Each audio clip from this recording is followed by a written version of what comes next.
Finally! Do you know how hard it is to keep your mouth shut for such a long time when everybody around is deliberating about when the new DJM-S9 is gonna come out? Well, here it is, the long-awaited successor of DJM-S9, Pioneer DJ's brand new DJM-S11. So today we're gonna see what's inside that box and compare it side by side with DJM-S9 to see what exactly changed. So without further ado, let's see what's inside that box.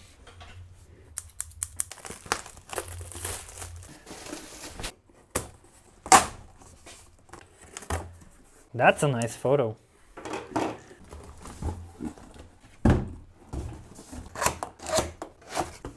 Beyond the music. Let's see what we have here. The USB cable. Yeah, that's gonna be useful. A power cable. That's very useful. Another power cable. Let's take that out. Alright. Polish language lesson. Because I don't know how it's called in English. In Poland, we say styropian. So let's throw that styropian away. Manual. And that's basically it. Let's put that box with styropian on the side. And let's see what hides in here. Boom, guys. There it is. There it is. The DJM-S11. Look at it. I just can't stop staring at it. Let's maybe try to turn it on, shall we? 3, 2, 1, let's go! Alrighty. Let's see if I can plug both mixers into one laptop and if they will work. Do you want to change audio device? Yes. Okay. So I don't have control over the cue points on the S11, but I can control cue points on the S9. And it will show up on the screen of the S11. That's funny.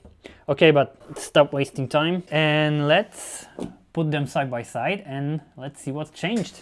All right, let's go. All right, guys, so they are. The big brother and the little brother. Or should I say the older brother and the younger brother? Because obviously S11 is not little. I'm not gonna give you any long walkthrough about the features of the S11 because you can already find plenty of great videos about it. What I want to do is show you what exactly changed in direct comparison with the S9, because that would be the first thing that I would like to know as the owner of the S9. So I'm not going to show you the front panel because it's exactly the same. Nothing has changed on the front panel. What we have here is improved Magville fader. The up faders are the same. This little plate for the LED controls is a little bit different, and one of the big changes over here is the surface of the faceplate. I don't know if it's visible on the camera, but the surface of the faceplate of the S11 is a little bit different than on the S9, and that is because when you were scratching a lot on the S9, you got paint on your fingers, and the durability of the paint on this one should be longer. Or it should not come on your fingers at all. Time will tell. The headphones section is exactly the same. What changed over here is that we got this little button which gives us the smooth echo. This is basically a thing that would activate the echo when you use the faders or trigger cue points or stuff like that. You can choose how it works on the touchscreen. The crossfader, hot cue, silent cue, channel faders, gate cues, and load. You can also set the beats and the level of it. Alright, going up from the smooth echo, we have one of the bigger changes, the most awaited changes, which is performance pads finally have separate modes on each side. Honestly, to this day, I don't get it why the S9 didn't have it, but we have it finally, so there's nothing to complain about anymore. And the change about the pads that I really like is the proportions of the pads. They are not squares anymore, they are longer from side to side, than up and down, which literally makes jumping from S9 to S11 like jumping from the 4:3 proportions TV to your brand new 16:9 proportion TV. Literally, it's really great change, and the pads themselves are more sensitive. I would compare them to the DJI XP1 controller. They are really smooth and sensitive. It's really nice to trigger them. Over the pad modes, the parameter buttons didn't change. Another change is over here. We don't have the sampler effects button here anymore, as it went over here under the smooth echo. When you use the smooth echo button with shift, you turn on the sampler effects. We don't have the auxiliary effects button anymore. I don't know about you guys, but I literally never used it. The tab button went over here under the touchscreen, and it switched places with the shift button. So bye muscle memory, but trust me, that change makes a lot of sense because you're gonna use shift to all these different pad modes and with the pads themselves to delete cue points and stuff. So it's better to have shift close to the pads, and it's obviously better to have the tab button under the touchscreen, as everything regarding the effects will appear on the touchscreen. We also had bank A and bank B for the effects over here with the shift, but we don't need it anymore as we have effect banks right here on the touchscreen. Okay, so moving up, the EQ section is obviously much different. We now have trim, EQ and filter in one row. The booth and master went over here.